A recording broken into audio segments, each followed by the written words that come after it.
Online blog में सबका हार्दिक स्वागत है। सबके मंगल भविष्य की कामना के साथ गीता के सार के प्रसंग में दोस्तों श्रीमद् भगवद गीता के यथारूप का वर्णन करते हुए भगवान श्री कृष्ण अर्जुन को बार बार समझाते हैं, बुझाते हैं। और कल के प्रसंग में कि वाशांश जीर्णानि यथा विहाय नवानि गृह्णाति नरोपराणि तथा शरीराणि विहाय जीर्णा नन्यानि संयाति नवानि भी। यानी जिस प्रकार मनुष्य पुराने वस्त्रों को त्याग कर नए वस्त्र धारण करता है, उसी प्रकार आत्मा पुराने तथा व्यर्थ के शरीर को त्याग कर नवीन भौतिक शरीर धारण करता है, इसमें कोई संदेह नहीं।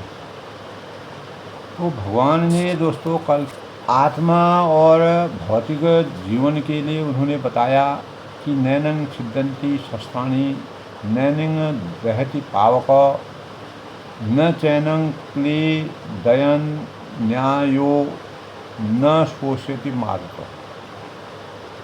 यानी यह आत्मा न तो कभी किसी शस्त्र द्वारा यानी खंड खंड इसको किया जा सकता है।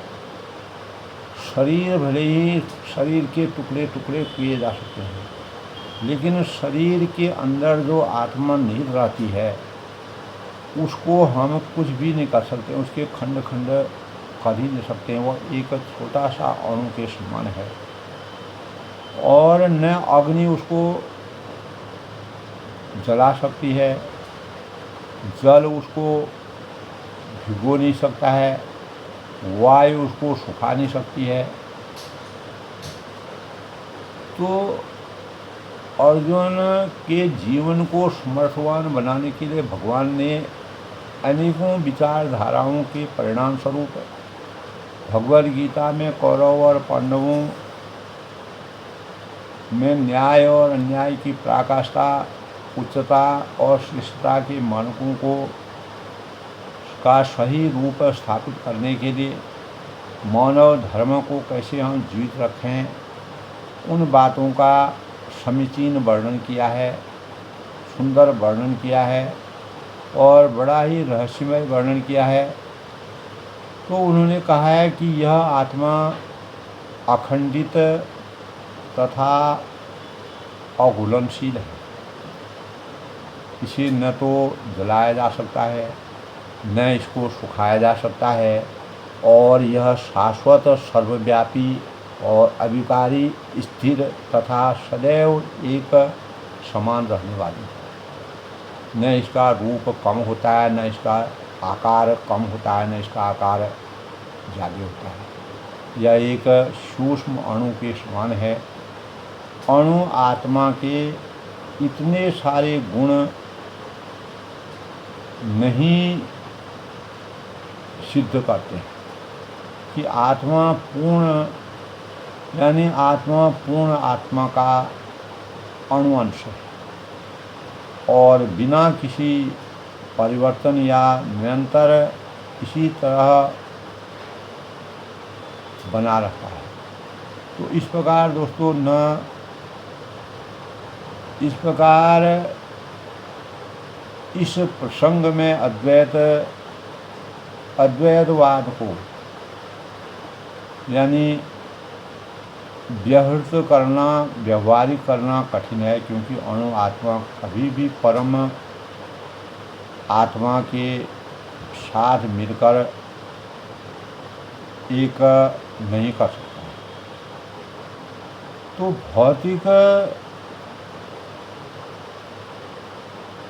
भौतिक जीवन में भौतिक आसक्तियों से मुक्त होकर अणु आत्मा भगवान की तेज की किरणों को आध्यात्मिकता में स्फुटित बनकर रहना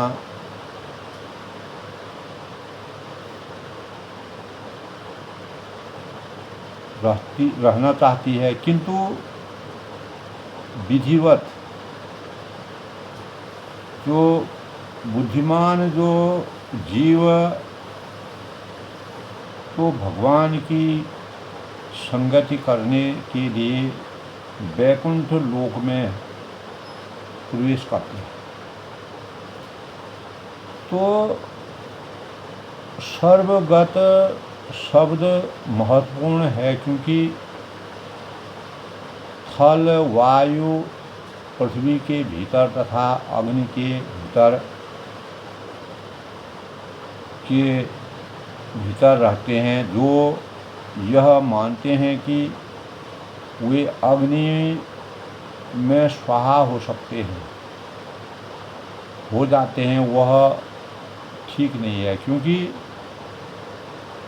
यहाँ कहा गया है कि आत्मा को अग्नि द्वारा जलाया नहीं जा सकता है। अग्नि में भौतिक शरीर जलाने से पहले ही आत्मा किसी दूसरे आत्मा में प्रवेश कर जाती है, दूसरे शरीर में चली जाती है। अतः उसमें संदेह किसी बात का नहीं है दोस्तों कि सूर्य लोक में भी यानी उपयुक्त प्राणी जो है वह निवास करता है। यदि सूर्य लोक निर्जन हो तो सर्वगत शब्द निरर्थक हो जाता है। तो अतः यह आत्मा अव्यक्त और संकल्पनीय तथा अपरिवर्तनीय कही जाती है। और यह जानकर भगवान श्री कृष्ण अर्जुन से कहते हैं कि तुम्हें शरीर के लिए शोक, किसी प्रकार का शोक नहीं करना चाहिए। तो प्रसंग में यह प्रकरण अच्छी प्रकार समझाया गया है। भगवान श्री कृष्ण ने अर्जुन को विधिवत समझाया कि आत्मा इतनी सूक्ष्म है कि इसे शारीरिक और शक्तिशाली सूक्ष्मदर्शी यंत्र से भी नहीं देखा जा सकता है। विज्ञान विचारधारा के लोग होते हैं, वह भी इसका वास्तविक संकलन नहीं कर सकते हैं। अतः वह अदृश्य है। जहाँ तक आत्मा के अस्तित्व का संबंध है, तो श्रुति के प्रमाण के अतिरिक्त अन्य किसी प्रयोग द्वारा इसके अस्तित्व को सिद्ध नहीं किया जा सकता। तो हमें इस सत्य को स्वीकार करना पड़ता है। चैतन्य महाप्रभु ने भगवद गीता में इस बात को व्यवहृत किया है, क्योंकि अनुभवगम्य जो सत्य होते हुए भी आत्मा के अस्तित्व को समझने के लिए कोई अन्य साधन नहीं। तो हमें अनेक बातें केवल उस प्रमाणों के आधार पर माननी पड़ती है। कोई भी अपनी माता के आधार पर अपने पिता के अस्तित्व को अस्वीकार नहीं कर सकता। तो पिता के स्वरूप को जानने का साधन या एकमात्र प्रयास प्रमाण माता है। इस प्रकार दोस्तों, जो वेदाध्ययन में, वेदों के अध्ययन के अतिरिक्त आत्मा को समझने का अन्य उपाय नहीं है। तो दूसरे शब्दों में हम कह सकते हैं कि आत्मा मानवीय व्यावहारिक ज्ञान द्वारा अकल्पनीय है। आत्मा चेतना है और चैतन्य चेतन है। वेदों कि इस कथन को हमें स्वीकार करना होगा, क्योंकि आत्मा में शरीर जैसे परिवर्तन नहीं होते हैं। मूलतः अविकारी रहते हुए भी आत्मा अनंत परमात्मा की तुलना में अनुरूप है। तो परमात्मा अनंत है और अणु आत्मा अति सूक्ष्म है। अतः अति सूक्ष्म आत्मा यानी अविकारी होने के कारण अनंत आत्मा भगवान के तुल्य नहीं हो सकता है। तो यही भाव दोस्तों वेदों में भिन्न भिन्न प्रकार की से आत्मा के स्थायित्व की पुष्टि करने के लिए यानी यानी दोहराया गया है। तो किसी बात का, किसी भी रहस्य का दोहराना यानी बार बार कहना उस तथ्य को बिना किसी त्रुटि के समझने के लिए महत्वपूर्ण है। अथ चैनं नित्यजातं नित्यं वा मन्यते मृतं तथापि त्वं महाबाहो नैनं शोचयितु महर्षि। यानी किंतु यदि तुम, भगवान श्री कृष्ण अर्जुन से कहते हैं कि तुम यह सोचते हो कि आत्मा अपना जीवन का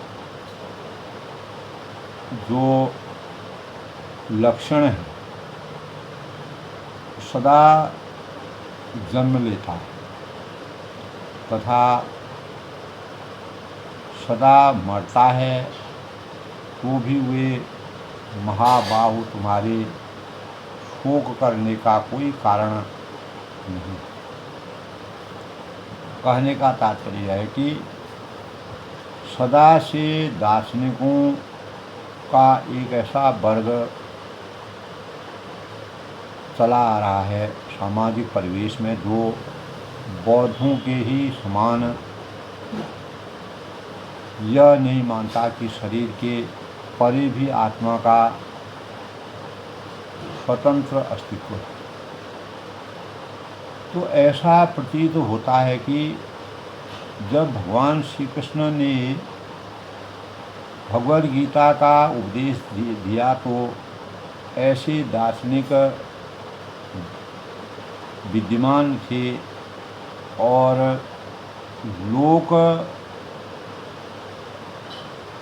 लोकायतन तथा जो वैभवशिक जो नाम से जाने जाते हैं, ऐसे दार्शनिकों का मत है, मंतव्य है कि जीवन के महत्व, जीवन के लक्षण भौतिक संयोग की एक परिकल्पना में ही यानी घटित होती है।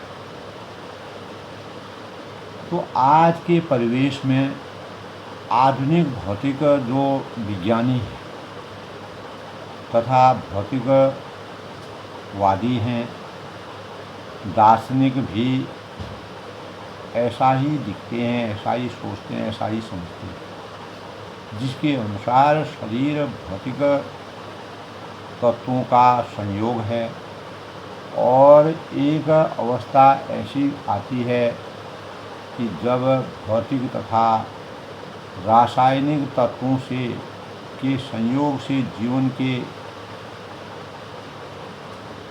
जो लक्षण होते हैं वह विकसित हो जाते हैं। तो नेतृत्व विज्ञान इसी दर्शन पर आधारित है कि संपत्ति अनेक यानी छंद धर्म और जिनका अनेक प्रकार से प्रचार प्रसार रहा है, इसी दर्शन का पालन वह भी करता है। और साथ ही जो शून्यवादी अभक्त जो हैं बौद्धों का अनुसरण करते हैं। तो यदि दोस्तों अर्जुन को आत्मा के अस्तित्व से में विश्वास नहीं था, जैसा कि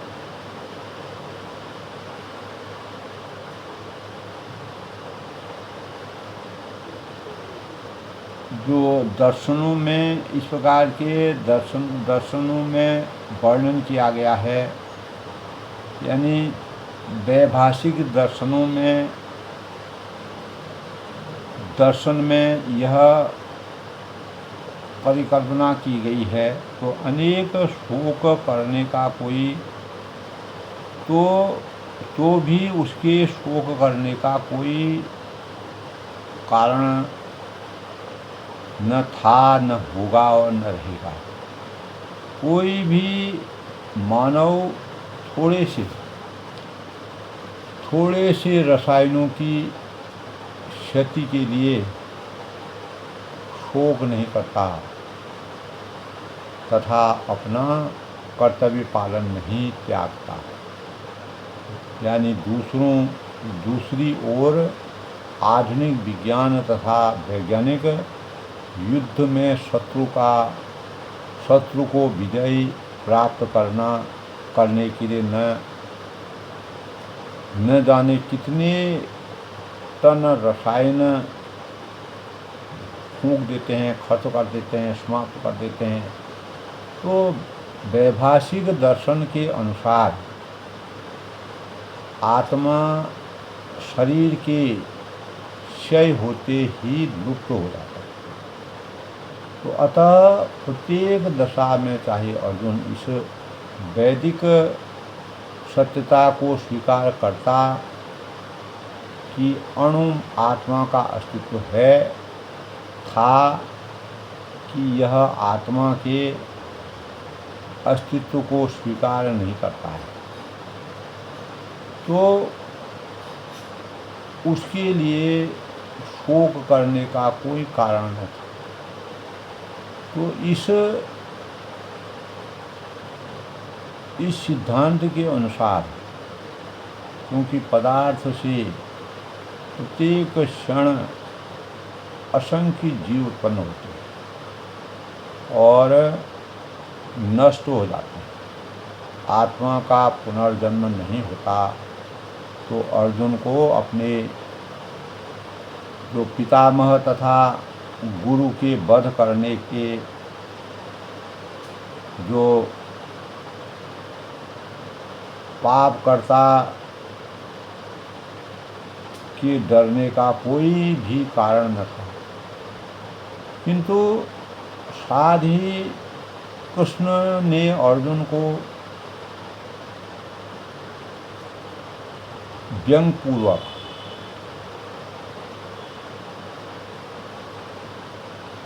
महाबाहु कर दिया और संबंधित क्रिया, क्योंकि उन वैभाषिक सिद्धांत स्वीकार नहीं था जो वैदिक काल में के प्रतिकूल है। तो क्षत्रिय होने के नाते अर्जुन का जो संबंध था वैदिक संस्कृति से था और वैदिक सिद्धांतों का पालन करते रहना ही उसके लिए शोभनीय था। भगवान श्री कृष्ण ने अर्जुन को साफ साफ स्वरूप में यह समझाया। तो जातस्य ही ध्रुवो मृत्युर्ध्रुवं जन्म मृत्यश्च तस्माद् परिहार्य वरे च त्वं शोषितुम हंसि। यानी जिसने जन्म लिया है, इस सांसारिक स्वरूप में जिसने जन्म लिया है, उसकी मृत्यु निश्चित है। उसको कोई रोक नहीं सकता है, टाल नहीं सकता है। अतः मृत्यु के पश्चात पुनर्जन्म भी निश्चित है, यह भी प्रासंगिक है। अतः अपने अपरिहार्य कर्तव्य पालन में तुम्हें शोक नहीं करना चाहिए। ये भगवान श्री कृष्ण ने अर्जुन को पूर्ण सामर्थ्य के साथ कर्तव्य निर्वहन के लिए, अपने कर्तव्यों के निर्वहन के लिए प्रतिबद्ध कराया। तो मनुष्य को अपने कर्मों के अनुसार जन्म ग्रहण करना होता है और एक कर्म अवधि समाप्त होने पर उसे मरना होता है, तो जिससे वह दूसरा जन्म ले सके। इस प्रकार मुक्ति प्राप्त किए बिना ही जन्म मृत्यु का यह चक्र चलता रहता है। तो जन्म मरण के इस चक्र से वृथा, यानी जो हत्या है, वध है तथा युद्ध का समर्थन नहीं होता है। किंतु मानव समाज में शांति तथा व्यवस्था बनाए रखने के लिए, यानी हिंसा तथा युद्ध अपरिहार्य है। तो कुरुक्षेत्र का जो युद्ध था वह भगवान की इच्छा होने के कारण अपरिहार्य था और सत्य के लिए युद्ध करना क्षत्रिय का धर्म है। अतः अपने कर्तव्य का पालन करते हुए वह स्वजनों की मृत्यु से भयभीत था, शोकाकुल क्यों था? तो वह विधि या कानून की को भंग नहीं करना चाहता था, क्योंकि ऐसा करने पर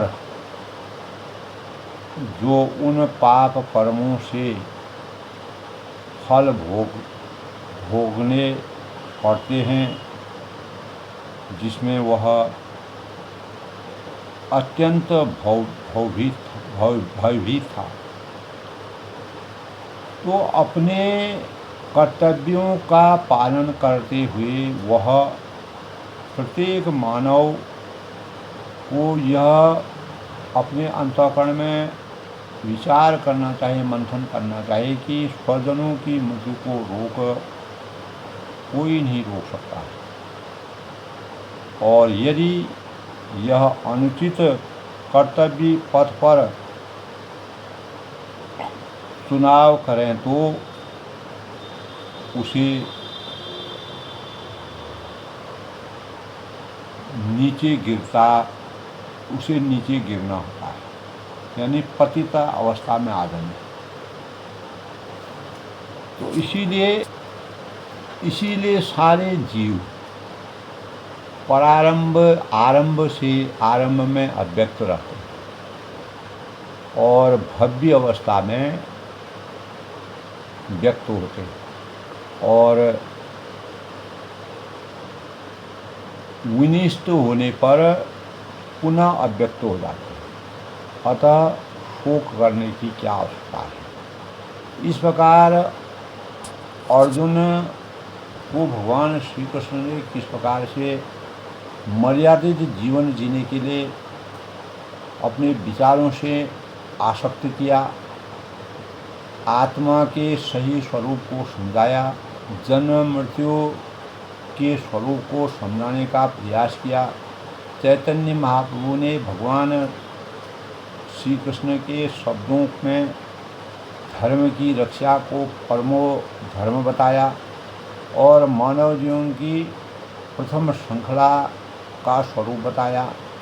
मानव जीवन में धर्म की रक्षा करने के लिए अपने और पराये के बीच के अंतर को हमेशा के लिए भूल जाना चाहिए, क्योंकि शरीर आत्मा का कभी हनन नहीं होता है।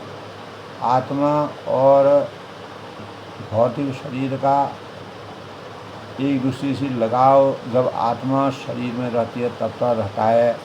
जो ही आत्मा निकल जाती है तो शरीर जल करके भस्म हो जाता है, वो शून्य में विलीन हो जाता है, उसका कोई रहस्य नहीं हो जाता। इसीलिए किसी भी प्रकार से शोक करने की क्या आवश्यकता है। अर्जुन को इस प्रकार से भगवान श्री कृष्ण ने आसक्त किया। तो आज के प्रेरणादायक विचारों में दोस्तों गीता के सार के अनुसार भगवान श्री कृष्ण किस प्रकार से अनेकों भावों से विचारों से मंथन करके अनेक क्रियाकलापों के परिणाम स्वरूप नीतिगत और इस भौतिक शरीर की संरचना के अनुसार अनेक वैदिक शास्त्रों में जो ज्ञान है उसका चैतन्य महाप्रभु ने किस प्रकार से वर्णन किया है। इस प्रकार दोस्तों आगे का प्रसंग कल आज अपनी वाणी को विराम देते हुए प्रत्येक जन से जनमानस से यही अपेक्षा है कि प्रत्येक जन को आत्मा और परमात्मा, भौतिक शरीर और आत्मा के बीच के रहस्य को कृष्ण भगवान ने पांडवों का साथ क्यों दिया, त्याग क्यों किया, समर्पण क्यों किया, धर्म की रक्षा क्यों की, सृष्टि को बचाने के लिए यदा यदा हि धर्मस्य ग्लानिर्भवति भारत अभ्युत्थानम् अधर्मस्य तदात्मानं सदाम्यहम्। तो आत्मा एक अजर अमर है, इस बात को प्रमाणित किया। सब लोग सुखी रहें, खुश रहें, प्रसन्न रहें।